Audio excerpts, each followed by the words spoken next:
All right. Good morning, everyone. Thank you so much for joining us. This is episode 53 of our podcast entitled Blowback Exposing Imperial Decline.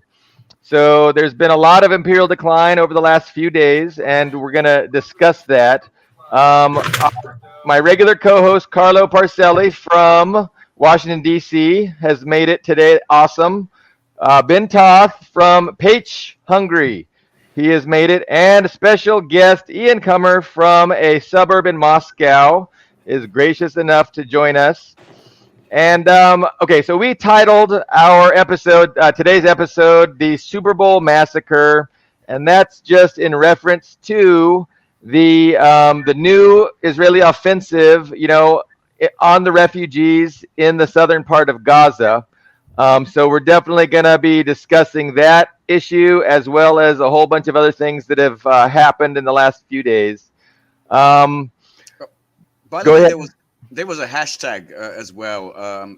Who again remind me? Who's the country singer who was the starlet of this whole Taylor Super Bowl thing? Swift. Yeah, Taylor Swift. I think that was the Taylor offensive or something like that was a hashtag that went active on Twitter, because most of the news yesterday when we created the title and the thumbnail was, look at the Super Bowl, look at Taylor's girlfriend, even Hillary congratulated the guy for some reason and all that. In the meantime, there was this bombing campaign on Rafah, the southern Gazan city with over 1 million people crammed in there, just in tents and horrible conditions. So that's where the title came from. And then there was this whole flood of news of everything else. So I'm just wondering where exactly you guys want to begin. Well, that's a good place to start. I had technical difficulties. I'm forced to use this headset, but to what extent do you think the Super Bowl had to do with the timing of this offensive? Because obviously this is a bad PR. It's something that Israel doesn't want to have, made into a huge issue. More Israeli war crimes, more Israeli atrocities. And so, to what extent do you think they timed it to coincide with this huge spectacle that goes on in the West to distract people? Well, I'm, as you know, far away. I can only speculate, but it really seems purposeful. They've been talking about this for over a week. We're going to go into Rafah. We're going to go into other places. And you probably should mention, I'm not going to show any of these horrific videos, but there was this young girl called Hind. And there was news about her, but she was stuck in the car with the snipers just shooting down her family around her. She was the last one on the phone with the medical staff, right? Come on, I'm afraid. And then these bastards shot the guys who were going to save this girl, and these things happen all the time. There was other scenes just in front of a hospital trying to rope people in who were shot by snipers. So this stuff goes on pretty much without interruption. And it looks like Israel thinks they got away with impunity. And immediately what the headlines coming down from the Associated Press everywhere was, oh, this was a rescue operation. We rescued 2 hostages, and that was why we needed to go into Rafah for wounding something around 100 people. And even that, I won't say it's fake news, but one of the named guys that they saved has already been exchanged in basically late December 2023. So even that seems to be a bit of a fib on their part, which we've grown accustomed to. But yeah, it's still there is no ground offensive into Rafah, which Egypt warned against, Saudi Arabia warned against, Iran warned against. So everybody's talking about big consequences. But on the other hand, there's also reports that Egypt was okay. If you want to go into Rafah, we're fine with it. A report that came up on the Cradle, and in the meantime, King of Jordan, I forgot his name, but I always remember Queen Rania, was in the White House with Mr. Well-meaning but no memory Biden, who I think called Queen Rania. Hello, Shanika. Who's the guy who's the chick who sings the Under My Umbrella? Ella, Rihanna. Yes. Biden called her Queen Rihanna, and that was Yeah, a small. that's Memorable interesting. moment. That's interesting. I did not know that. Um, Yeah, we should go ahead. bring up that Rafa, that southern Gaza is where they've spent the last several, 5 months now, telling everybody to evacuate to. So I don't remember. I watched a video about this, I think about an hour ago. I forget the exact numbers, but basically it's a greatly inflated population there in tent cities. It's just more than usual. 1.5 million. Northern. Yeah. 1.5 million, but this is a long streak of such things that, hey, go to the safe place. This is what we're designating as a safe place, and then in come the rockets, all documented. Again, people have smartphones. They shoot what they're going for. Those who survive, and this is something that you get almost instantly televised because when the Red Army liberated Auschwitz, a lot of the people of the world, including a lot of Germany, didn't know what was going on there. They were shocked to find what was there. This is a different age when we know. And yet they just continue doing it, which is striking. By the way, South Africa, kudos to you. Already there was something from the presidency, like an official communique that we want an emergency session with the ICJ because of this newest Rafah push. Okay. So, and South Africa seems like they're doing everything they can. It's like they're legitimately opposing, what Israel's doing. Now the West gives lip service, right? The West is giving lip service to opposing it with one side of their face, and then the other side of their mouth, they're facilitating it, they're enabling it, they're making what Israel is doing possible. And to me, that's just the most striking thing.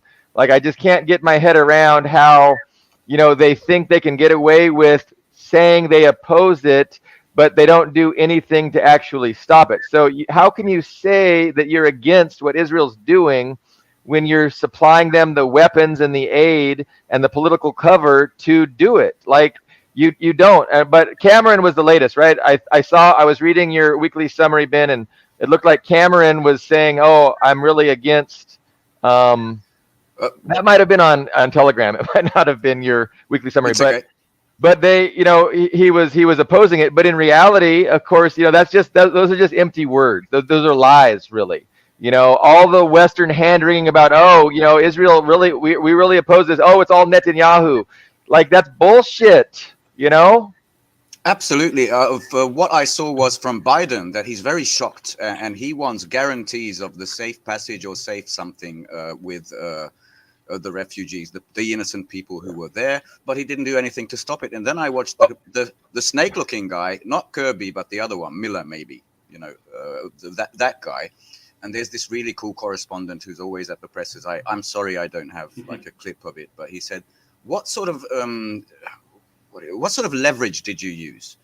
And the guy answered, well, when the US says something, people listen. Okay, I understand that, but that's not leverage. What did you threaten to stop the weapons? Did you threaten to stop the aid? Ben, Biden called Netanyahu an asshole. I saw that 3 times in private. What more does he have to do? How more? No. That's 3 anonymous officials who are his aides. So he called him an asshole at home, not on the phone, not to his face.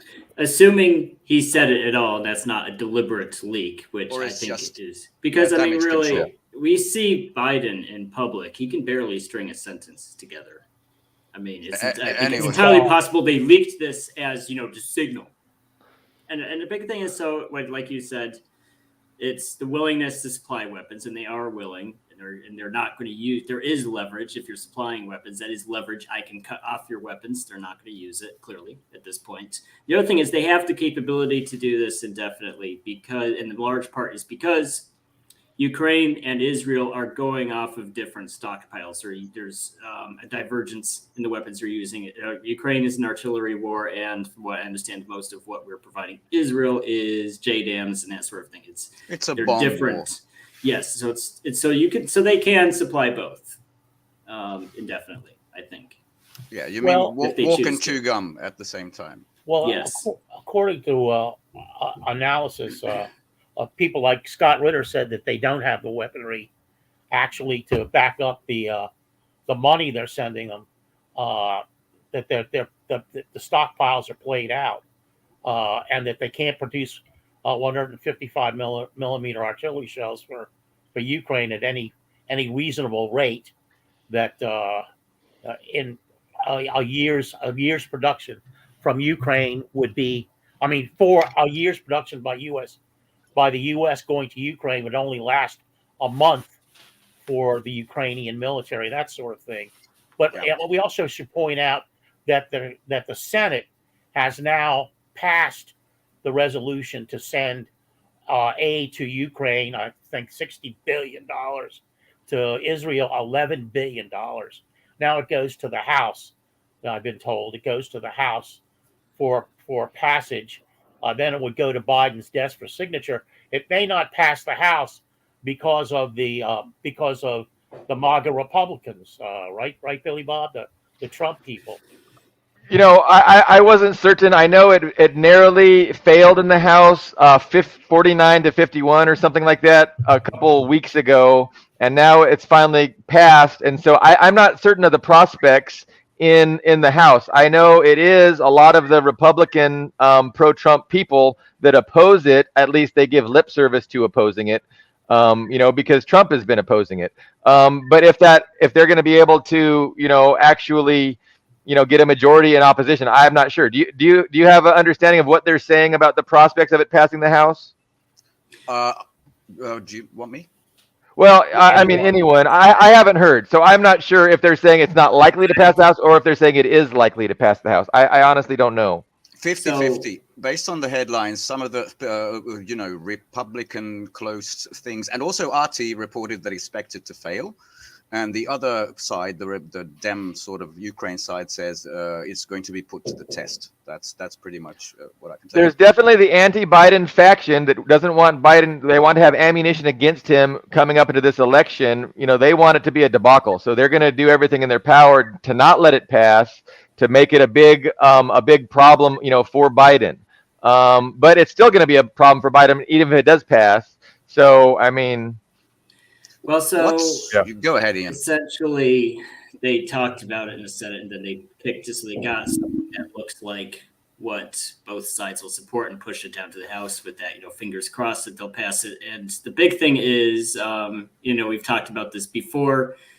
Republicans who are indifferent to the Ukraine issue are using it as a bartering chip for what they do want, which is the border control. Now, there might be a shift. I think there is now because, you know, Biden had that, you know, that lip service to border control, which it didn't actually. Yeah, but that's not in this bill.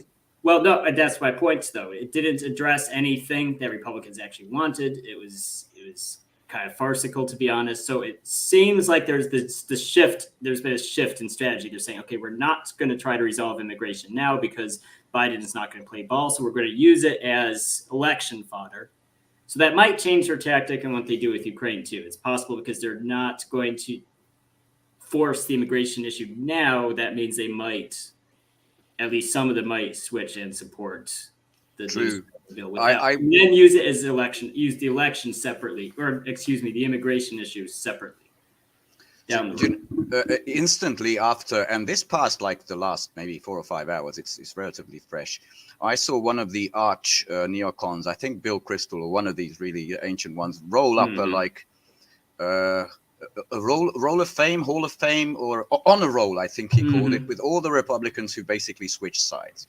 But what was interesting to me is Tucker Carlson with his latest episode, after Vladimir Putin, he had JD Vance on, and basically they talked about this thing already has a clause that sort of safeguards it against future Trump interference. So that's already baked in the cake, as in he can be impeached if he stops supporting Ukraine. He talked about it. Elon Musk said, holy shit, this needs to be investigated.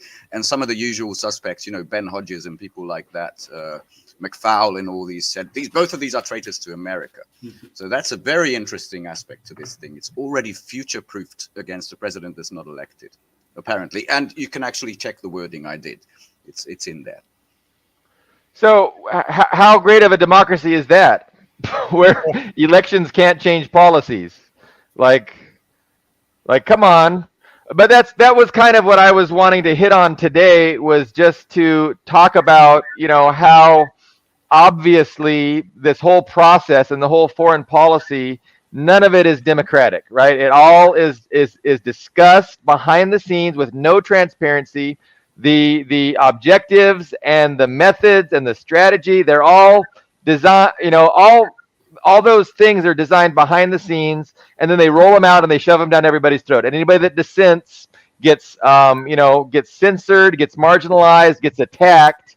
It's just not democracy. I mean, it's not even the pretense of democracy anymore. Yeah. So that was, I mean, that's been the biggest thing on my mind that I wanted to kind of talk about. But do you want me to show you like what's the public aspect of this, like the reaction from Mr. Chuck Schumer, who's the whatever? Yeah, you've got something here. Let's do that. It's just 1 minute. I think it would be worth it. And before that, let me just tell you that I also saw. I'm not a libertarian, but I respect when Rand Paul says it. Like, congratulations, open a bottle of champagne. We're halfway to Moscow.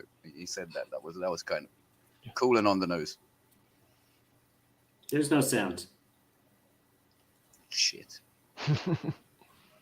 I really thought I ticked that, and that should be simpler. Sorry about that, everybody. I will share the screen again with sound on. I like them better silent. In need of relief. Do you hear? Israelis. Yeah. You want to start it over again? And it keeps its word to Ukrainians in desperate need of supplies and ammunition, to innocent Palestinian civilians in need of relief, to Israelis in need of support, and to U.S. service members on patrol in the Indo-Pacific, the Red Sea, Taiwan, around the world.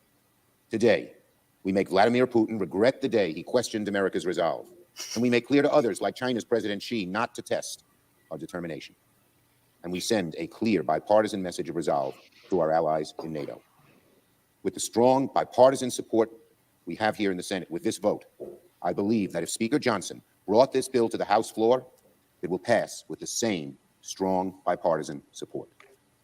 And that actually makes me, I've heard like 10 different pronunciations of his name. Is it C? Like they make me question. It's C, right? I thought it was Xi Jinping. Xi Jinping. Yeah.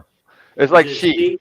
But I always put a Z on it because I'm American, but I think it's Xi. Yeah, like Xi Jinping. I could just imagine Xi listening to that and going, "What the fuck? What are they talking about?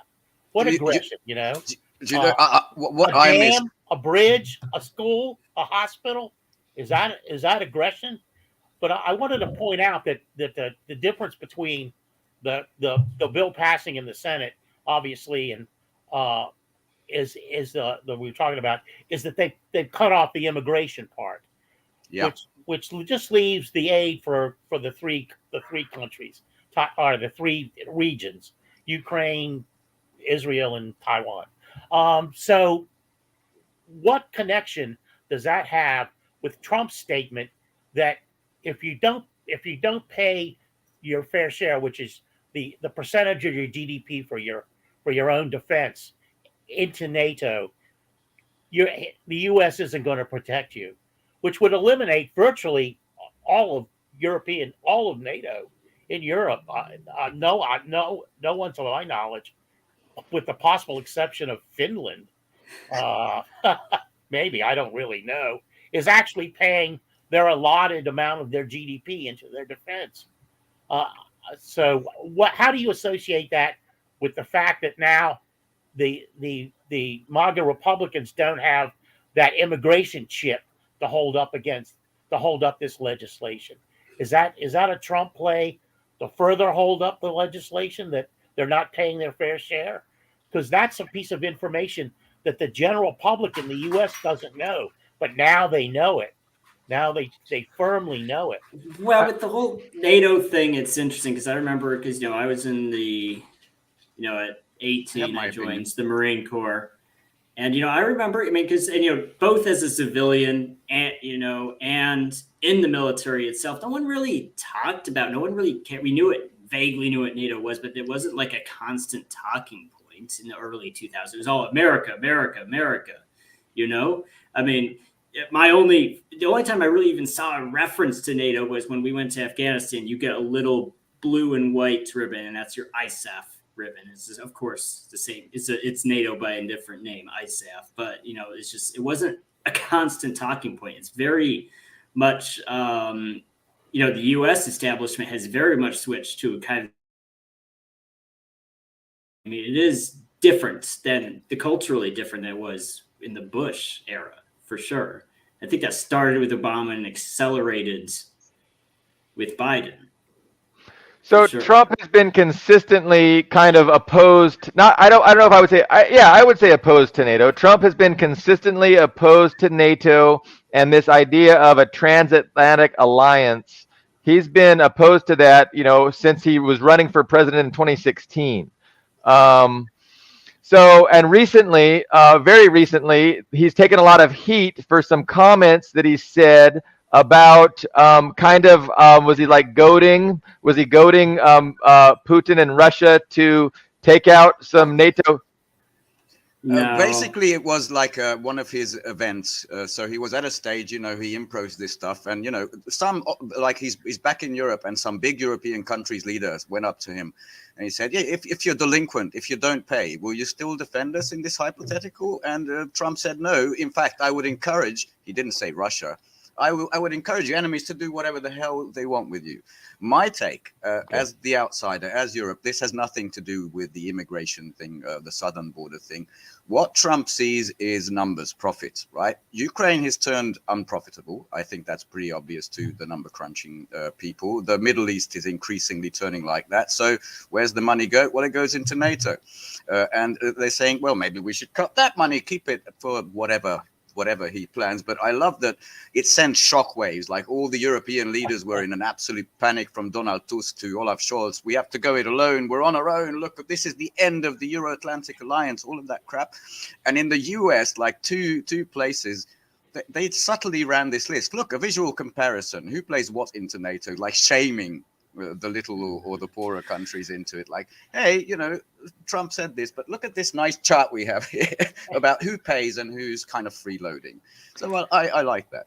So, Ian, I gave the false Western narrative spin to Trump's commentary. So, and Ian or Ben just explained what he actually said. So, what was your thoughts about Trump's comments? I think honestly, and I do that. I think not just us on this show, but I think everybody, we have a tendency to put more thought into Trump's statement than Trump himself, because we have to remember the context. We have to remember the context. He was at a rally, and we have to, and I'm not even 100% sure this even happened. I mean, you know how Trump is. He says, "Oh yes, I."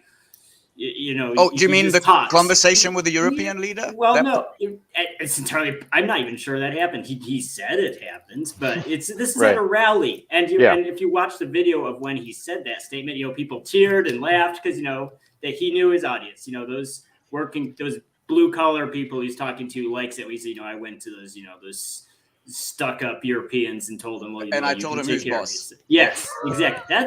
He was just speaking to his audience, and and like 99% of the reason it even became a big deal is because all of his enemies give him free publicity constantly.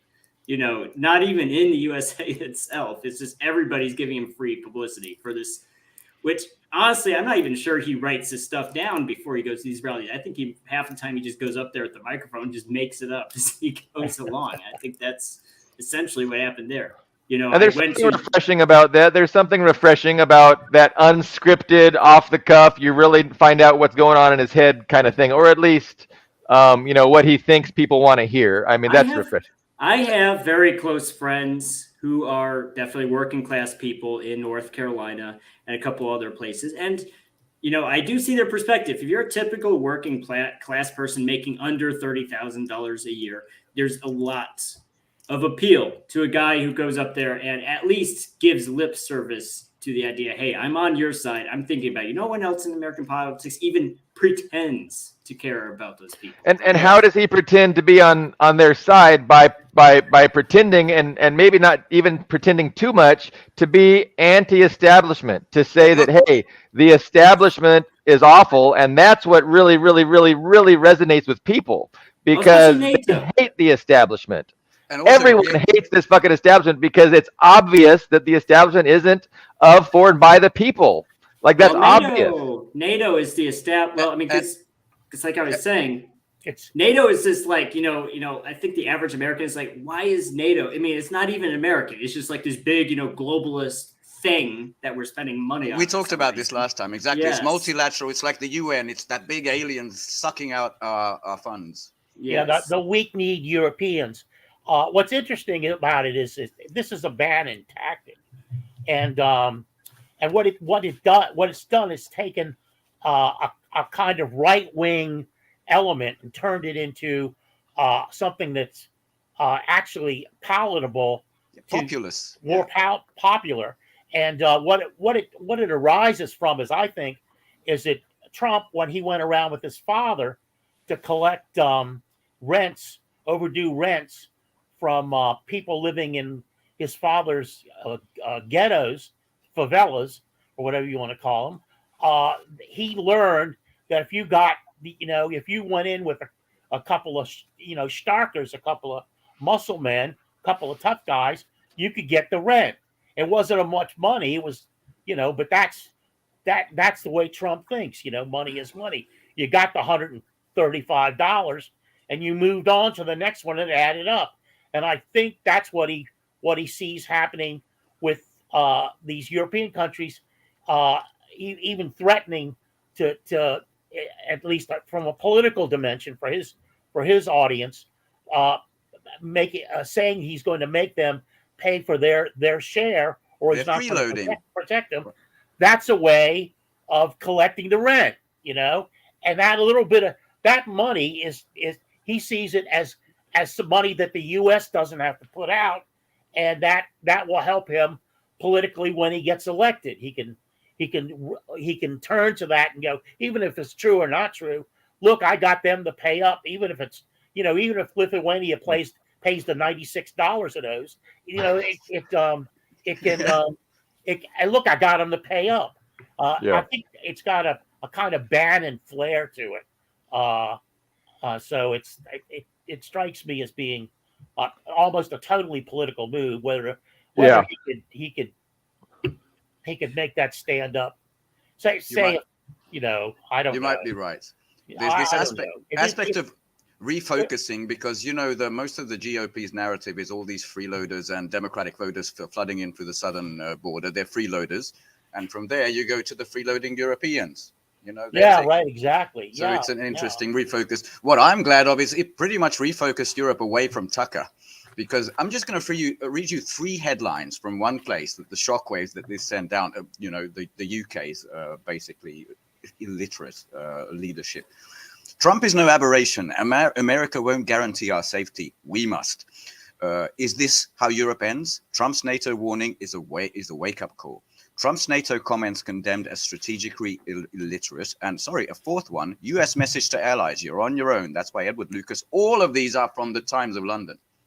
I mean, they're just doing headline after headline, article after article. That's how this really rattled some, I think, rich folk around here in Europe who were saying, yeah, the US will fly in and save us, because they're in their own psychosis of Russia's about to attack any moment now, anywhere. Can I, on that, before we shift from that, but just that topic Sure. of Tucker Carlson and Trump, I think this is indicative of the shift in American politics, because Trump and actually Tucker Carlson too, I mean, they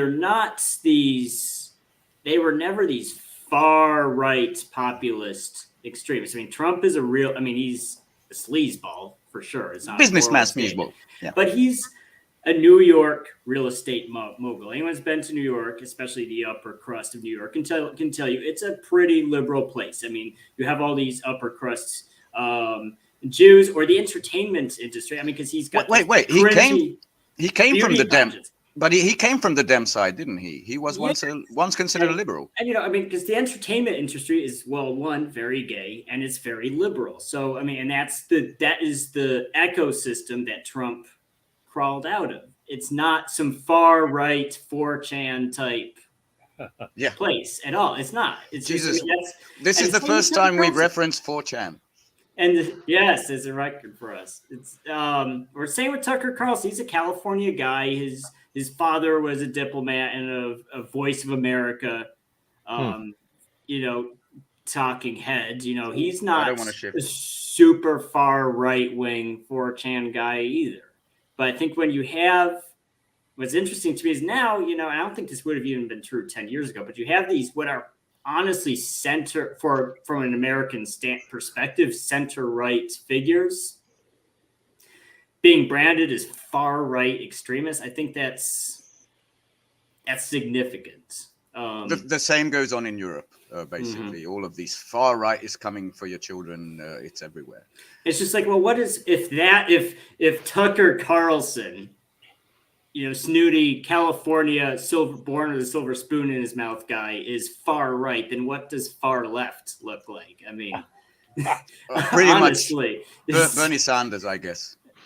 Yeah, it's kind of typical in partisan politics for the Democrats to refer to the Republicans as fascists, and then the Republicans to refer to the Democrats as communists, and to just paint them in the most extreme way they can. I mean, I'm not sure that's too new, but even calling them left, it's true, on the other hand, that Tucker hasn't been consistently. I mean, he's been mainstream, and so all of a sudden they are painting him far right. And for he was on CNN, for goodness sakes, for years and years. So it is kind of new to label him an extremist. But yeah, I spend way too much time on the internet arguing with people. I don't even know why I do it, but but it's very weird to me to have these people from the UK or Sweden, these various people come to me and they'll say, well, Tucker Carlson's a far right guy. I'm like, 10 years ago, not even 10 years ago, less than 10 years ago, Tucker Carlson would just be a very generic Republican. Not even a hardcore Republican, a Republican who votes for Democrats if he likes them. It's just he's extremely not long ago, moderate, extremely moderate, generic person, boring person in American politics, and now it's just it's surreal, and they're hysterical about it. They're just literally adjacent to Hitler type person. My take on it is that it's Ukraine that's fueling that far right notion too. And that just shows the pathology of people that don't want to understand the context in which Russia invaded Ukraine. They don't want to understand the Donbass or the Maidan coup of 2014, or even what Putin alluded to, the coup of 2004. That was a coup too against Yanukovych. Or any of the Minsk Accords. They don't want to acknowledge the truth. So the more you don't want to acknowledge the truth, psychologically, the more you're going to get vociferous about Carlson being far right or notions like that. It's when I was reading the comments from the Post articles, they were hysterical. I mean, not in a funny way. I mean, in a kind of pathological way. They don't know where to turn now because the level of truth that came out in the interview was something they did not want to hear. That and unfortunately some of them heard it, and it's playing with their heads, and they had no. I still encounter people that all I have to do is mention, what about the Maidan coup of 2014? And they don't know it, or if they don't know it, they'll still tell you it's a lie. It didn't happen, even though they have no context for calling me a liar. It's just it's like both sides. It's like 4chan and CNN have become twin brothers or something. It's very strange. CNN is I've watched CNN deteriorate over the past few years. God. They're like a tabloid now, like not just in journalism in general. I'll be like, it's just like stuff I would expect from the National Enquirer, just quick, sexy, sleazy clickbait from them. I think they're just desperate, so it's just like pure. I can't even believe it's a professional website. It's amazing. I was used to that in headlines, but you actually read the body article itself, and even that is absolute filled with these very far out, just grabbed out of their ass, things. But I'd like to tell you something hopeful. Something different is happening in Europe. Last time we talked about Boris Johnson being upset with the Tucker Carlson interview, and he directed people to this Daily Mail thing. And I checked the comments on the Daily Mail thing, and most of the comments, 90%, are like, well, Ukraine's going to want revenge. We really onto you, you clown. You really should quit. Well, that's enough of you and all that. And another thing, which this should be big news, Politico came out with it, but I found the original document. There's, all of this started with the Munich Security Conference. Remember when Zelensky was there, Kamala Harris was there, and they openly talked that we're going to have nukes? Before that, something comes out called the Munich Security Index, which is what are people afraid of in each country. And Politico ran this headline, which is why I found this thing, that Russia no longer, that's not what. Oh, sorry. That's a separate thing. Russia no longer perceived as a top threat to the Germans, the Munich Security Index confirms, which is down like to the 7th place. And before that, it's immigration, it's inflation, rising cost of living, I think habitat destruction, things like that. But it's gone way, way down. And I checked it for each country, like the G7, the BRICS are in that. There's only 2 capitals to where the top concern still is Russia. I think everybody knows one of them, but do you want to guess the other? Do you want to, or just let me? All right, it's London and Tokyo. These 2 places consider. Tokyo. Yeah, weirdly enough, China and North Korea are below it in Tokyo. But if you look at the G7, there's about 50 categories of what people are afraid of. It's like the opposite. They're the last 3. But everywhere in the G7, except for Britain and Japan, it went down between 7th, 8th, or 10th place. Like it's down. That's what the Tucker interview actually did. And that's why they're panicking, because they no longer see Russia as a real threat. And that's why I love it that they call it, by the way, this is post-war, but they call it a Weimar format, where France, Germany, and Poland, they already said we are going to work together to counter the Russian disinformation. Apparently, there's someone in France already found like a network of Russian disinformation that is going to meddle in the election. So they're going to clamp down. They're going to clamp down as hard as you can possibly imagine, which is going to be just amazing now that tractors are in pretty much every capital in Europe. But yeah, I think it had a real effect in Europe. I think a lot of people watched it. Yeah. Maybe the Japanese are remembering the Russo-Japanese War of 1901, was it, or something? They got long memories, or I don't know. Maybe what's going on with them before the Bolshevik Revolution. Yeah, that doesn't make much sense. Well, they're just as much subjugated to the propaganda machine as everyone else. I mean, it is. Yeah. Now you can show that screen I found. Okay. I honestly couldn't find the source, but it's obviously from Iran, and I hope it's not too small. It's got English titles on it, but this is how Iran sees the entire world conflict. I'm just going to read them to you in case it's too strong. The Western NATO is engaged in Europe against Ukraine and Russia. The Arabian NATO, which is the Zionist regime, is against Palestine and Iran in the Middle East region. And there's the Eastern NATO, which is Japan and South Korea, against basically Taiwan, which is China's turf. And these 3, the multipolar order, the trilateral zone, this is called the Trilateral New Cold War, under the umbrella of the Shanghai Agreement. This is, Europe has never been as clear-sighted as this just a slide from a presentation from Iran. That's why I wanted to show you this. I just didn't would make one amendment to that list, and that is Australia should be included among the. I would agree. I would even include New Zealand, unfortunately. Not always, but in the last couple of years, definitely. Yeah, that's right. Yeah, you're right. Maybe their economies and militaries are so negligible that Iran didn't think it was worthwhile. Who knows? Maybe they didn't make the cut. Yes. Now, don't forget we have AUKUS now. AUKUS. Right. That Anglo Club. Yes. They're getting those submarines when, I don't know, 2035. Something like that. Yeah. By the way, getting back to your point and Carlo's, I'm with Carlo, especially when it comes to Europe on supplying Ukraine. Now, this was a very interesting piece that came out on the Bild, the German newspaper, and they talked with the Rheinmetall director, the big German concern that creates war stuff. And he was in a panic. I mean, but this is the title, that Ukraine needs 3 times the shells that Germany can produce. Not what it's producing now, what it can, at full capacity.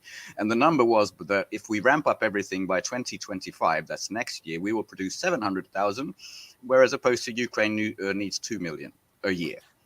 And these are the numbers.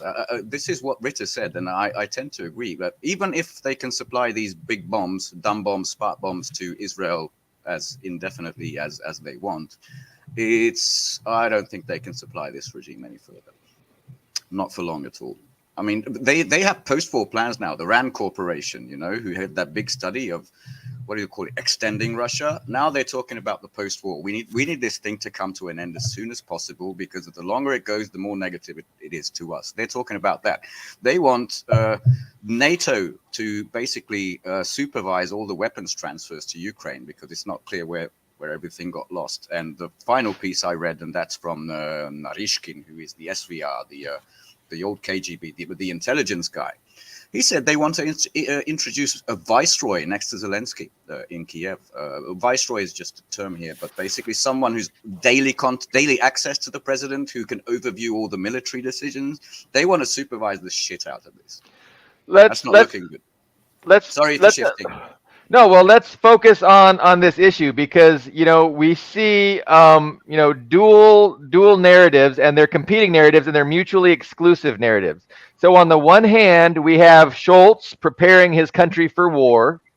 No joke. We've got Tusk preparing his country for war. Jesus, Tusk. And then we have the Rand Corporation, trying to come up with a policy approach towards Russia post-war.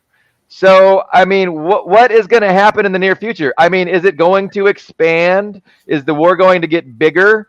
Is the Rand Corporation talking about, post a bigger war where it's not just Russia against Ukraine and all the NATO weapons just being used by Ukrainians? Or is it going to be a bigger war? Are they talking about a post-war or could it be that it's going to wind down like we're thinking? They can't continue to support Ukraine. They're going to have to come to the negotiating table. They're going to negotiate a settlement, and the war won't widen. And then they're going to have to figure out, how do we deal with Russia after we take the big L in Ukraine? I mean, what do you guys think? I mean, is it going to get bigger before it ends, or is it going to end with a big L, or is the West going to double down, or are they going to take the loss and just accept it? Like, that's a big question, right? Like, that is the question, kind of. On my perspective, and then Ian's Russian perspective, it's B all the way. It's going to be Kabul, because they want to come to the negotiating table. This report says we want to freeze it, Korean style, and Russia's never ever going to agree to that. Therefore, it's until you've exhausted all that potential, and then you remove yourself, and we're done. But Ian might challenge me on that. Well, yes, and I don't agree with, because I did, granted, I did not watch that Scott Ritter interview, so I don't know exactly what he said, but it's based on this idea that we can't increase shell production to support Ukraine longer. I don't agree with that at all. And the reason why is because, yes, we can. I'm sure we have. I didn't look at the 155 millimeter shell numbers specifically, but I did look at the HIMAR numbers. They were... So as of December 2021, that we had produced 50,000 HIMARS, GPS-guided munitions of alt variants.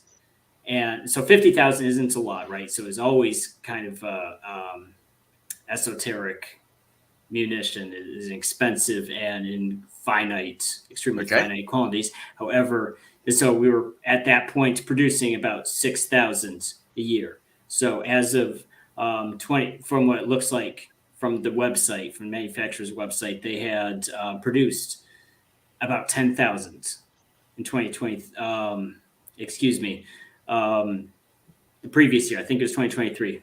And they vowed, and there was a press release about this from Lockheed Martin, that they were going to increase it to 14,000. So I do think they're capable of that. They wouldn't say it if they weren't capable of it. And even without building additional factories, they can increase the shifts, because those factories, so like in the same with the HIMARS rounds, they have essentially one factory location where they make these, but you can increase the number of shifts. You can increase productivity without building new facilities. So I think that's what they did. I think 14,000 is doable. And the thing with Ukraine is, yes, as far as defeating Russia, World War II style, of course they can't do it. It's nonsense to think they can, but they can be annoying. They can drag it out.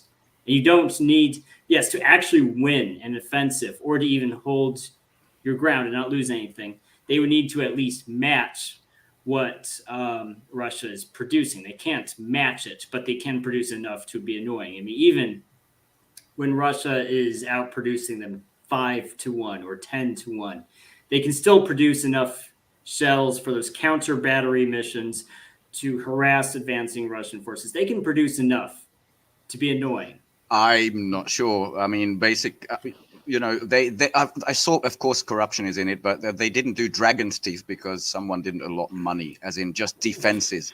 You probably I saw that. I did see that report, and the reason why is very clear. And it's the same thing. If you look at the Hryvnia, if you look at the Ukrainian currency, it's tanking right now, and that's absolutely. And that's because the capital controls. And the reason why is because we're fighting about it in Congress. There's just no money because they're fighting about it in Congress. But that brings me to the second point. The English are always saying, of course, we're prepared for a war. We spend twice as much as Russia or something like that. When it comes to NATO, we spend 15 times as much as Russia. But then you look at something like a single 155 shell, 4,000 or between 3,000 and 4,000 US dollars, and a 152 that the Russians use is about $300.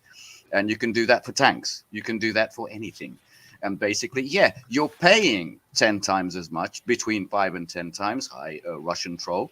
Oh, who's Russian troll? I'm really curious. That's a new one. Yeah, true. And hello, Yes. Paulie. Yes. Doesn't mean you're getting 10 times as much stuff. In fact, it usually means you're getting 10 times less. So I'm not sure. I'm between Scott Ritter and you, I guess, on this question. And with the $34 trillion deficit in America, price is no object to the Raytheons and Lockheed Martins of the world. That might just be coming to an end in a political sense, or not an end, but there might be more scrutiny of price, and of course, as Scott Ritter says, and I saw the interview, he says that that a lot of the money that's spent on these goes to all the yachts that the CEOs own and the Monaco Battalion owns. I wouldn't be surprised if one day soon one of the two aircraft carriers that Britain has, the one that's not operating, neither of them are operating. Monaco Battalion buys it and converts it into a luxury yacht. I think that's in the offing.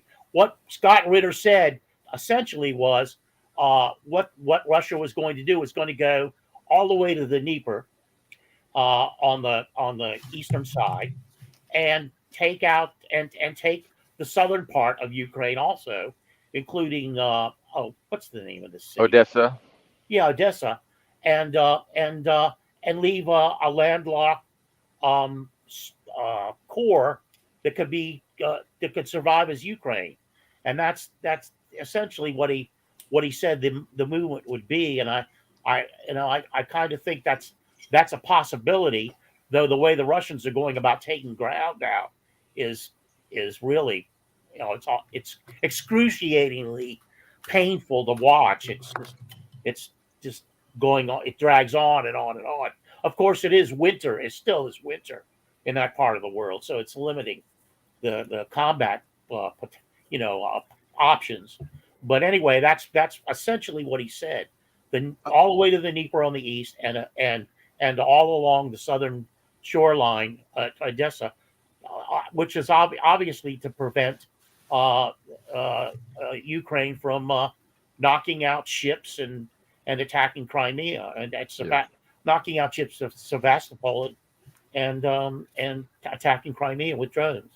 So how are we to what are we to make of these pronouncements by Scholz that Germany has to prepare for? Because we know what is not true is that Putin wants to start a war with Germany. Like, we know that Putin doesn't want to start the war, but what do we make of Scholz telling his people ostensibly that Russia is going to attack us? Because I mean, that's a lie. But why would he do that? Why would he insist that Germany has to start producing weapons, and unless the West has a plan to expand this war and double down on their policy? I think it just has to do with his people, in long convoys of tractors surrounding the cities, burning hay piles and rubber, and facing, energy and fuel bills of 400 to 500% higher than they did 2 years ago. And they see through this bullshit, like stop the two new parties. AFD is not new, but there's another one on the right that's new, and Sarah Wagenknecht's party on the left. They both say we're going to get rid of the US. We're going to get rid of NATO. We know that they don't actually name the Nord Stream thing, but They know they screwed us. And there's a huge, I mean, he's the most not unsuccessful. What's the metric that people use? The least approved chancellor, I think, in modern German history. You know. So it's fear mongering, and it's a justification for his policies that are suicidal, economically suicidal. Painful for the people. He's just trying to justify these, disastrous economic policies by saying the reason for it is because we're threatened, and it's Putin's to blame, and it's not me to blame, kind of a thing. Yeah, Putler did everything. He sent the snow. Putler. You haven't read that? Everything but blow up the pipeline. There was a viral. It's very, very clear now to the world that it was the Central Intelligence Agency that did it. There was a viral post. There was a viral post on Facebook. I don't know if you saw it, but it was like someone had collected like 75 different headlines. It's like, all the different things Russia has weaponized. Russia has weaponized democracy. Russia has weaponized winter. Russia has weaponized Bushes. The latest one is a dog against Kuleba. Apparently his leg got bitten. Yes, Kuleba got bit. Yes. Yeah. I remember the whale. There was a beluga whale they had weaponized up in the North Atlantic. Do you remember the Russia training dolphins to attack Odessa? Do you remember that one? Though I feel like I disagree with everything, but I disagree with this. No, I don't. I think Russia is not going to take more territories. I wanted to respond to that also. Do you want to take it first? Yeah, I'll take it first. So the problem is, because I've not been into the the Asian continent portion of Russia. I've not gone that far east, but I have seen the European side a fair bit. And so it's true. Russia is a little on the infrastructure side inconsistent because it's the largest country on earth. It is, I will say that is a true statement about Russia. It's inconsistently developed. There's a huge difference. I mean, you can go to in Moscow where it has some of the most competitive lifespans and incomes in the world. And then you can go, I'm not going to sit there and pretend there are no impoverished regions in Russia. It's not a true statement. So Russia does not need new territory, new land. They already have more land than they know what to do with. It's not a thing they need. It's not. So I think what Putin said in his interview with Tucker Carlson is the truth. It's about denazifying Ukraine, dismantling those toxic political institutions, replacing them with something healthy. And that's it. So I think those four. I'm sorry, I don't want to catch up. But those four territories. I mean, they were logical. The ones they took, the new. It was a logical decision because when they realized, okay, Ukraine is not playing ball with us. We need to take territories that safeguard Crimea and create a land bridge. That's why those specific territories were chosen for a referendum. So I think now that that's been established, there's not a need. There's not, because they will have to reap it. Whatever Russia, it's kind of you break it, you buy it, even if it was shit before you broke it. They have to. Exactly. Yes. So I don't think they're going to want to take more. Look, I'm with you that they don't need Lvov, Lviv, whichever one, and they don't need Kiev because that's the infested territory. But I'm with Carlo and Scott Ritter in so much as I don't think they're done because Odessa it features dominantly in Russian culture, in reading. I think Kharkov is as Russian as these places, and it will be part of Novorossiya. But what we mustn't forget is, as Carlo said, they're going as a snail's pace because they're treating the enemy away. Number one is demilitarization. So this new guy that Zelensky put in, and now apparently he's going on another tour of Western Europe to get aid with Syrskyi. We lost Ian. I hope he'll be back. One of his immediate tasks. Don't disagree with Ian, no. Okay. Here he comes. David Axe, who works for Forbes, who likes to write about tanks, and he's been talking about the offensive and how Ukraine's going to win for years and years and years, said, well, they're sending in one of the best equipped battalions, the third, one of the reconstituted Azovites to save Avdiivka. So they're doing Bakhmut 2.0, almost like a reenactment with the same kind of thugs. And Russia is going to sit there and saying, get into the firebag, you go. No need for rush. We don't got on a calendar. And the second thing you shouldn't, forget is they are managing like a sane person would, an insane West and their escalation ladder. I mean, I saw this German Bundestag member, also a colonel, so a medium Bundeswehr guy, saying we have to send all. While Scholz was in Washington, we have to send all the Taurus missiles. We have to take this war to Russia. Their refineries, their ministries, their centers of decision making, they all have to be struck. He's managing this insanity as well. And I don't think that's a very easy task. Oh, and because you mentioned that during the 80s, Tucker's parents were in Moscow. You remember this? And he was a VOA, basically a CIA kind of guy. I loved that sentence where he said, this is after the interview when, I don't know if you guys seen, we're not going to play it. It's 35 minutes, but his latest interaction with someone, which was at the World Governments Conference or something in Dubai, he explained how he fell in love with Moscow and how beautiful it is and how livable and all that. And he said, my father was there in the 80s and they didn't even have power in every building. And I thought, in 1980, they had one of the biggest fucking Olympic Games in the world. I wonder how they did it without power. That's the issue with Tucker, I think, with most people, including, Colonel McGregor. The old propaganda, they believe without question. Right. The new stuff, once they get to see it, they can question. That's why I would support Tucker going to China next. Just a tour of all of China. Well, I'll say about Tucker is that I think on your cheat sheet, Ben, you had a source that said that Azov battalion being sent in to Avdiivka had already been destroyed by the Russians. I didn't add it to the cheat sheet, but I mentioned it because it's like the last hour or so. There have been reports coming in from different Ukrainian accounts saying, shit, we need all the ambulances in the world. There's cluster bombs. It's been going on for hours. There's hundreds of dead, hundreds of wounded, evacuating hospitals in the region. So there's been a lot of panic, but it's not reported by the Russian defense. It's not reported by anyone official. Okay. Yeah. It's a small little town about 20, 30 kilometers from Avdiivka. They were practicing. It's a staging ground. Like where a barracks was hit, like in the early days in Yavoriv, like a really dense. And we should point out that the Azov is almost synonymous with Nazis. So. Oh, absolutely. I mean, yeah. About the electricity comment, I'll mention that, in 1950, I think it was 1959, they put Sputnik in space. And then in 1961, they put a man. My man, Yuri Gagarin. Yes. Yuri Gagarin was the first man in space. All without electricity.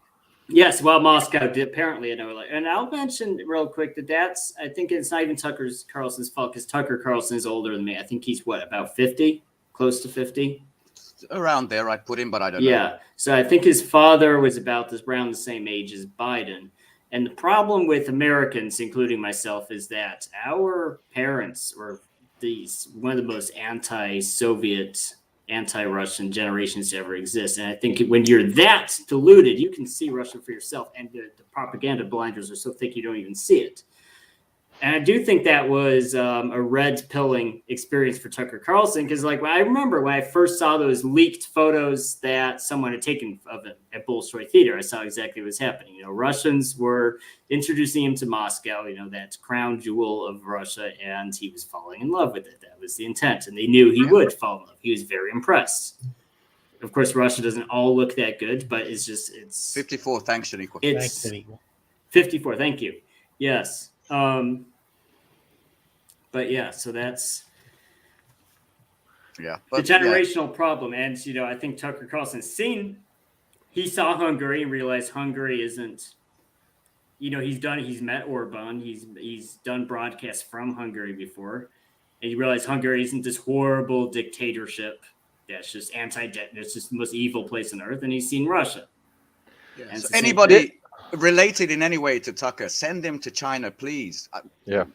So Ben Norton had a very interesting take on the whole thing. I'm not sure. I think I might have sent you guys a clip from his geopolitical economy, maybe, or something like that. But so shortly after the interview with Tucker and Putin, he kind of was just saying that Tucker is playing a role and what he's really interested in is, like we had discussed previously as well, was kind of just peeling Russia away from China, because China is the one that the Western establishment is really concerned about. And so Tucker, he does, Ben Norden isn't buying that Tucker is having this awakening where he's really, changing his understanding and opinion about things. Ben asserts that he's, pretending to do that just to further this interest of peeling Russia away from China, and getting Russia and China, or the United States and Russia, on the same side against China. In that case, good luck. Yeah, well, obviously that's going to be a failure.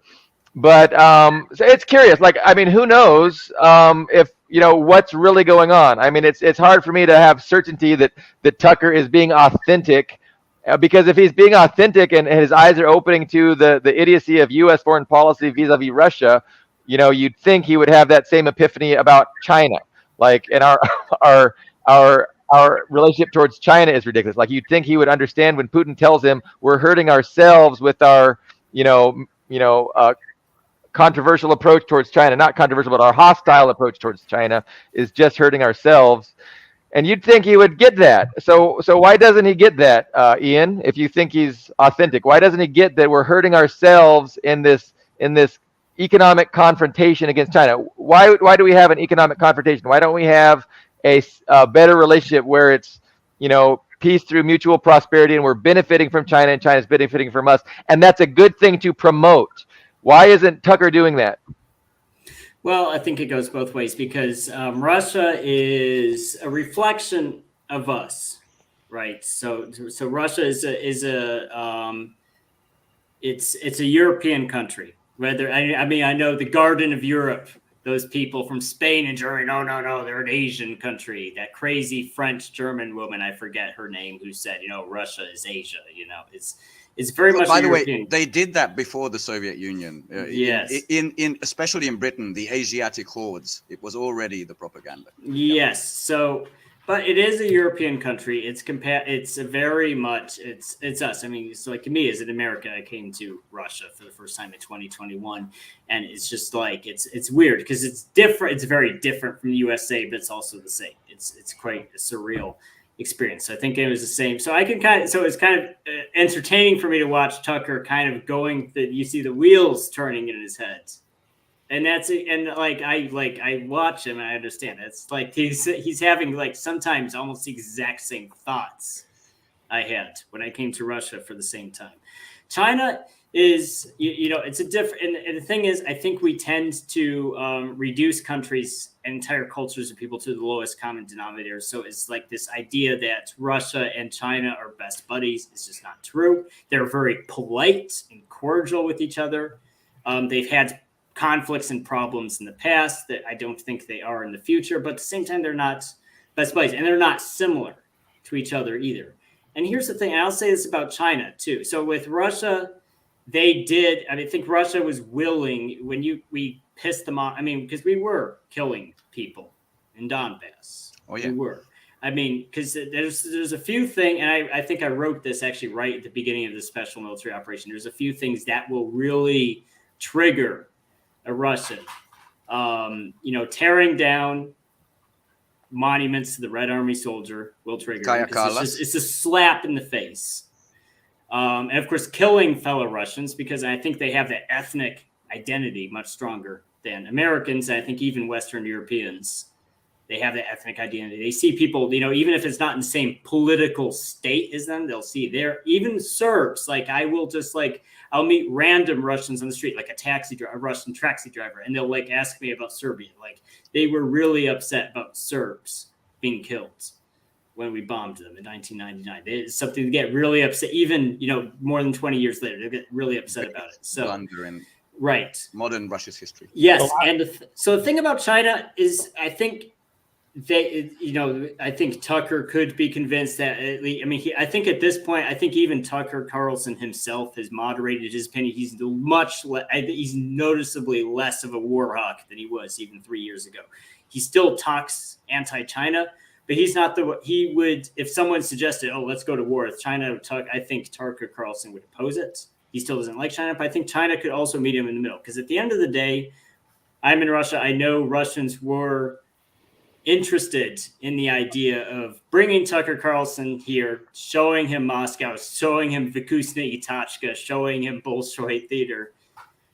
China needs to meet Tucker Carlson in the middle. So we can talk all day about China, about Tucker liking China, but until the Chinese themselves reach out to him, and I'll notice, and like even on social media, I'll see Russians talking about Tucker Carlson, and I'll see Chinese talking about. I think this is a cultural difference too, because Russians are very big on, like, if you are a Western person, you are interested. You're even like, even if you don't like Russia, if you're just like, I'm interested in learning more about Russia. Russians, even if you don't like them and they know you don't like them, they'll say, "Oh, well, yes, come see Russia, look at us."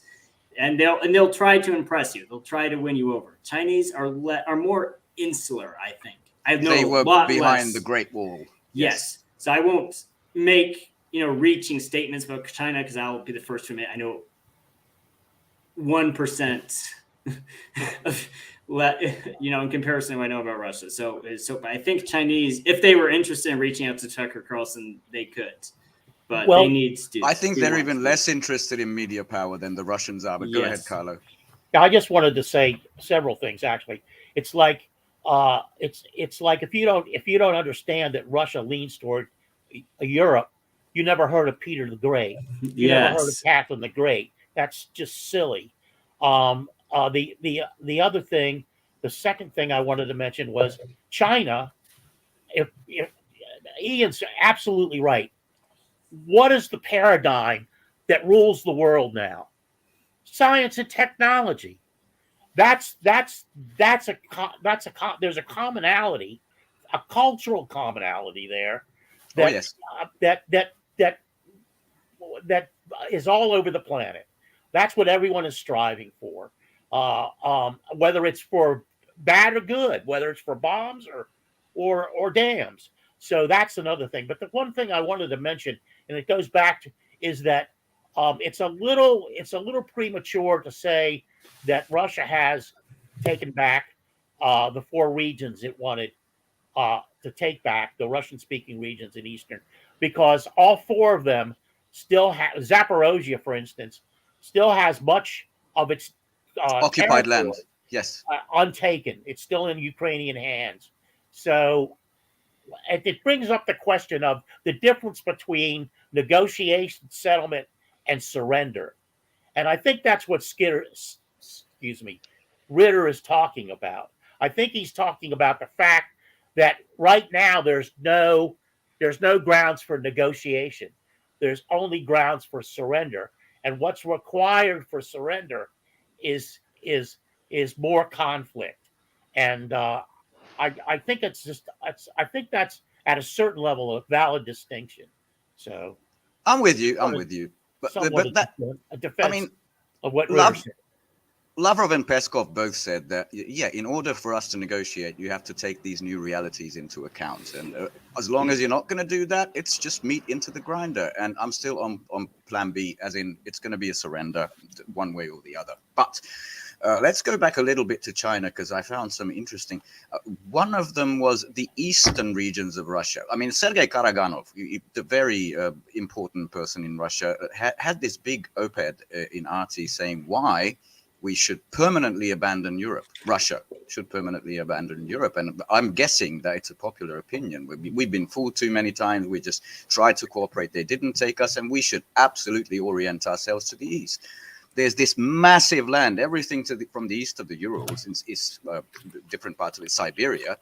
It's incredibly potent when it comes to resources. It's very, I think Ian mentioned, very underpopulated. Also, the Soviet history had to do with that when it was urbanization coming to the centers, and a lot of it got basically emptied out.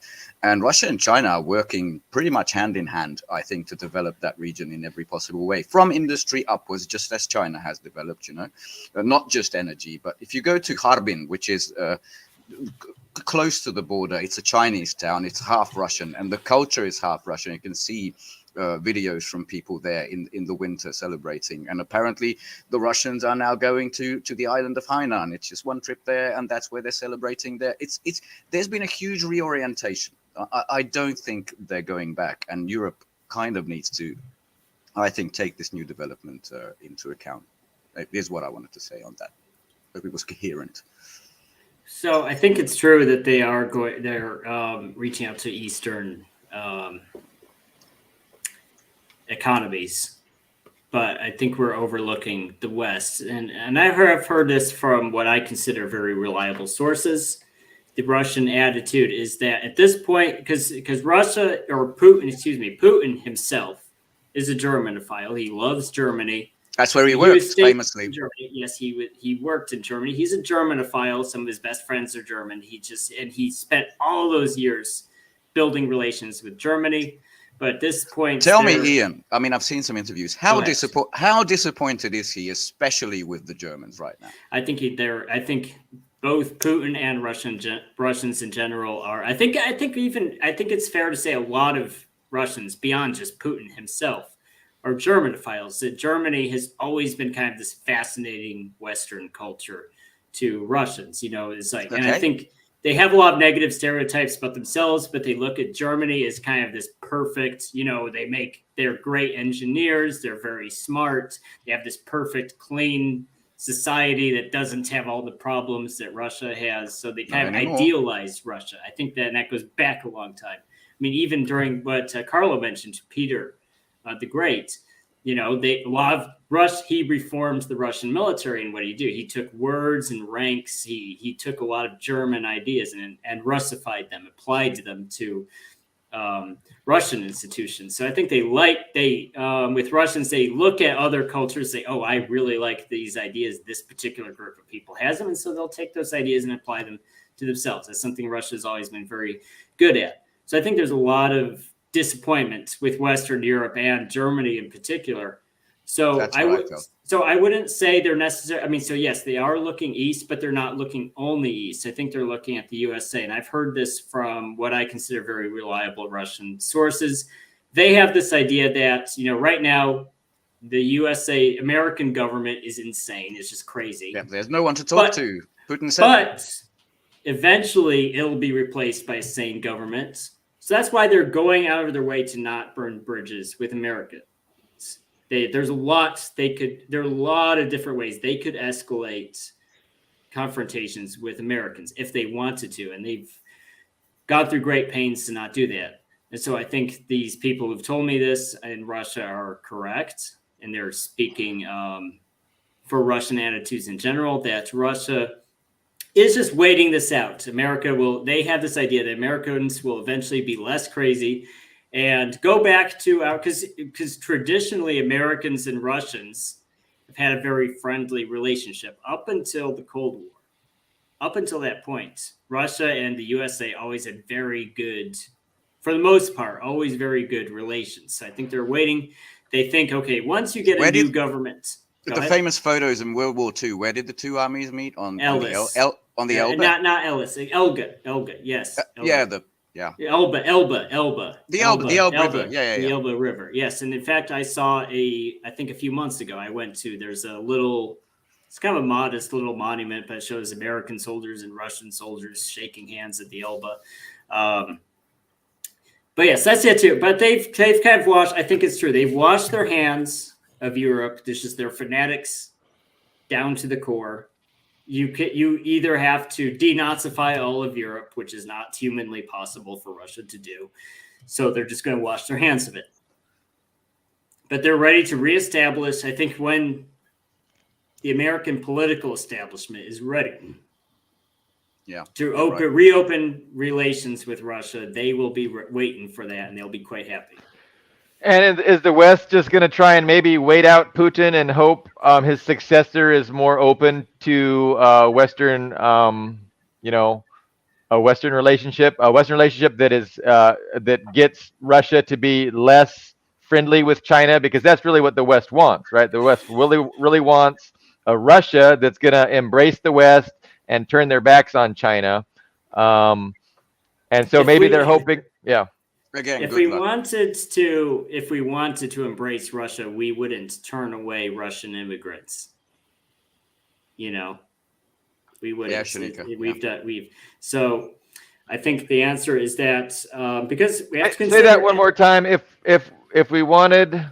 Well, because remember all of this news in the media about how the intellectuals and professionals of Russia were fleeing the country and going to the West. Well, if causing a brain drain like in the 1990s or during the Russian Revolution in 1917, because there was serious, in both of those events, there were serious brain drains that hurt the country. A lot of very important Russian people left the country intellectuals and aristocrats who were valuable to the country fled the country when the revolution happened in 1917, and again happened in the late 1980s, started to happen in the late 1980s and accelerated in the 1990s.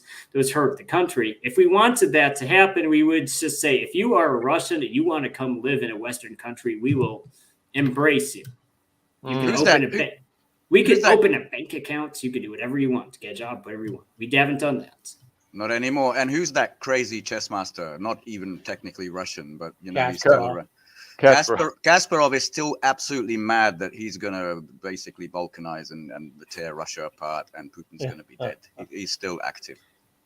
So I think because look at the European Union can I please not look at the bloody Union? In the early 2000s, I don't remember exact dates, but it was their collective GDP was roughly equivalent to what the USA was. Now it's half. So we're deindustrializing the European Union. I think the European Union, whether or not they publicly admit it, of course they won't, but I think the USA, our establishment, views the European Union just as much as an adversary as Russia. So deindustrializing Germany and the continental Europe, with the exception of the United Kingdom, is the goal. I think Russians know that, so they're just waiting this out, and they're willing to do business with the USA and help and just isolate Europe. I think it's what's going to happen, with the exception of Hungary or whatever, maybe Slovakia, perhaps, whatever individual countries are ready to do business with them. And that vote, Ben, I think it might mark, because I've wondered, it would actually be very funny to me if the European Union is more short-lived than the Soviet Union. It would be very funny to me. I'm convinced it will be. I'm convinced it will be. You're talking about the vote to not the frozen funds, but the profits on the frozen funds. Yes. Is that what you mean? Jesus. Yeah, they crossed quite the line there. That's a Rubicon. I mean, I think even the Hungary scandal controversy was a Rubicon, but this is definitely a Rubicon. Knowing that you're going to devalue the euro to suit American interests is crossing a Rubicon that they won't be able to. I mean, how stupid? What does the EU have? 27 countries. What does the West have? Like Australia, Canada, US, New Zealand. Let's say 35 countries. There's 195 countries paying attention to this. And what do you think they're going to do with their gold, with their wealth that has so far been stored? It's such. They're going to do what Putin said they would. They're going to switch to a different currency. And from Russia's perspective, I mean, they like the ruble because it's their currency. But from the Russian perspective, they can yuan or whatever. It can be any currency but the dollar. De-dollarization. The thing is, Russia didn't do this, and China didn't do this. It was the West itself. Shot itself in the foot. Yeah. And so I want to. Go ahead, Billy Bob. Yeah, well, I've been contemplating and ruminating in my mind a particular issue I want to kind of discuss. I mean, and it goes in line with what we're talking about. I mean, Ian just said that part of the plan for the U.S. was to weaken Europe, but I want to introduce another dynamic, which is the class dynamic, and the fact that there's a class of Westerners who kind of have, ruled the world since 1945, and especially after the collapse of the Soviet Union. So the Western ruling elites, the Western ruling establishment, they have, so they don't have national interests at heart, right? And so the fact that Scholz and certain German industrialists are willing to sacrifice their national economy and the workers of their country shouldn't surprise anyone if you understand, the class struggle and the class dynamic of, geopolitics and imperialism. So I think the question is, I don't think we have any doubts in our minds that the wealthy elites are willing to sacrifice to an unlimited extent the quality of life of their working class. Like, they don't care, and they're willing to send us to war, to send us to our death, because they themselves are never going to want for anything, because they're that wealthy, they're that well off, that they're not going to suffer any actual pain from the economic collapse of Western Europe, or Europe. So the question is, what is the drawback? Like, what is the constraining force with regards to how much they're going to make the people of Europe suffer, the people in Ukraine suffer? Like, at what point does that become something that they can no longer continue to do? Because, I mean, ostensibly they're willing to do it in forever, in perpetuity, but at some point they got to fear a backlash, right? A political backlash, a revolutionary backlash, and that the political structures that exist can be used against them and throw them out of power. But so it's a fine line. It's a balancing line that they're trying to maintain. But what we should keep in mind is that we understand why they're willing to plunge, their region into economic depression, because they themselves are fine and they're not feeling any of the pain, and they don't give a fuck about the people in the country. So that needs to be, said explicitly and understood. Does anybody have any agreement with that? Or any? They've always been cosmopolitan, right? That means without any loyalty to any country. We go where the money's good. I mean, I remember just within the United States when Amazon talked about building a new headquarters, like the different states said, "Come here, we'll give you a better tax break. Come here, we'll give you better shit." Now imagine exactly that picture taking place around the world, but with Volkswagen, Hitler's little pet, the people's wagon after the war, with BASF, the big German company, saying, "Okay, the numbers here don't add up. Not because people can't eat, because my energy is too pricey, and therefore what I produce is going to be too pricey on the market. So I'm going to go where the conditions are more in my favor." There's nothing surprising there. I mean, when Lenin wrote Imperialism, the highest stage of capitalism, that was basically the end of the first inter-imperialist war, when people were fighting for land. Germany didn't have enough of these colonies that Germany had, that Belgium had, that Spain had. So we wanted a bit more. The local, that was the industrial capitalist class. But what has sprung up since then, again, I recommend Michael Hudson, is this sort of rentier monopolist class, especially in the US, but also in the EU, who don't give a fuck what land, where we are. There's no real constraints to them. But of course, in the real world, there is a constraint where you have to decide between eating and heating your home. And, it looks like there's a lot of Europe going in that direction, not just the farmers. So they're wondering amongst themselves, how far can we make, our own people suffer and sacrifice to achieve our class goals of, defeating Russia, weakening China.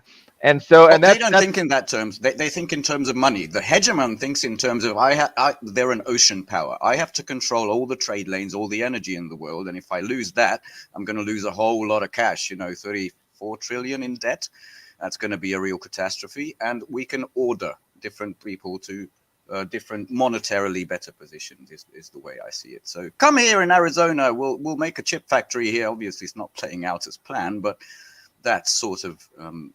We'll just draw them here because they don't give a shit about Germany, Poland, whatever. Sorry for interrupting. Europe seems to be suffering more than the U.S. In this current situation. But if Trump is that's one of the reasons the American press and actually the European press is so hysterical about Trump, because if he is real in any sense, and he's not, that means problems for them and their class. Though what's behind Trump is Steve Bannon, and these ideas, and Bannon's agenda is to create a total collapse of the American system, and then his sort of cultish far right elements can come and take over, and I think they would probably work with the wealthy of America. I mean, Trump has already given the largest tax break in history to the wealthy when he was in his first term. Uh, but right, I don't see any genuine revolution or any genuine even kind of they don't. Let's just put it this way: the American people don't have anywhere to go, except for impossible tasks like the disgruntled MAGA people taking their guns and taking on the U.S. government. Now, I don't see that either. I was that's a talking about losing gesture, but on the face of it, I don't care how many people Hazal goes and asks about it at I wasn't even MAGA talking about rallies America. or anything like that. It's not going to happen. It's just all talk. If it's not, those people, like I told Regis Tremblay, are going to die. It's going to be a lot of little Wacos around. I think the wealthy elites are interested in making sure that people in the U.S. are, relatively comfortable, because they don't want, especially while their guy is in power. So while Biden is in power, they're interested in making sure that the American public is relatively happy with the economy. But I think if we do elect Trump, I think they might declare war on Trump. The ruling elites might declare war on Trump and the American people, and they might, cause a bunch of pain for us and say, hey, it's all Trump's fault. You guys shouldn't have, voted Trump in. I don't know. I'm just throwing things out, but I'm trying to think from the perspective of the ruling establishment and how, they really only care about their interests, and they're willing to get us to sacrifice, and they get us to sacrifice because they control all the policies, and then they control the media, and they can spin the narratives that explain, well, you're suffering because of China, you're suffering because of Putin, you're suffering because of Trump. It has nothing to do with us. But they have a way of coercing us and getting us to go along with their agendas and to further their interests, through lies and things like that. I'm not sure about the US. I'm in one of these sacrifice zones. For the US to stay dominant. By the way, there was this huge article why the US's economy is steaming ahead of Europe, and you had to scroll down like 5 different points, like flexible job market and shit like that, to get to energy independence. And there it is. It's spelled right out, like what we did. And now that Trump is freezing LNG exports, that's a big FU to the people of Europe who have switched over to US supplied gas. It's just wonderful. So it's different in America. When I was talking about people having to decide between eating and heating, I wasn't talking about the US. I mean, you still have a lot of resources. Continental Europe doesn't have any resources, the important ones. Well, you got what does Britain have? Some coal. You guys are definitely being asked to sacrifice, and I mean that's obvious. How much can they make you sacrifice before it becomes a problem for them is a question. But you know what? We've had a great program. We're an hour and a half in. This might be a good time to end it. Go ahead, Carlo. I just wanted to mention one sidelight, and that is the gentleman who the whistleblower who exposed the CIA's Vault 7 program. Snowden? Not Snowden. This is Josiah Schulte. Okay. Wait a minute. Let me get his name right. Schulte. That's right. He was yesterday. He was sentenced to 40 years in prison, and he's already been incarcerated in a very tiny cell that has rats and roaches, and he's not allowed access to anything to read. There's no television or anything. He exposed Vault 7, and for people that don't know what Vault 7 is, he turned these materials over to Julian Assange at WikiLeaks, and what it is, and this is important for especially Americans to understand, that every appliance you have, your computer, Your television, if it's a smart television, your telephone, your toaster, your refrigerator is being monitored by the Central Intelligence Agency. Yeah. And they had an agreement with these manufacturers that if they found security breaches in their products, such as Chrome, which they've hacked and all these other dimensions, technical dimensions, that they would tell the corporations that they had hacked them and help them with to upgrade their security. They did none of that.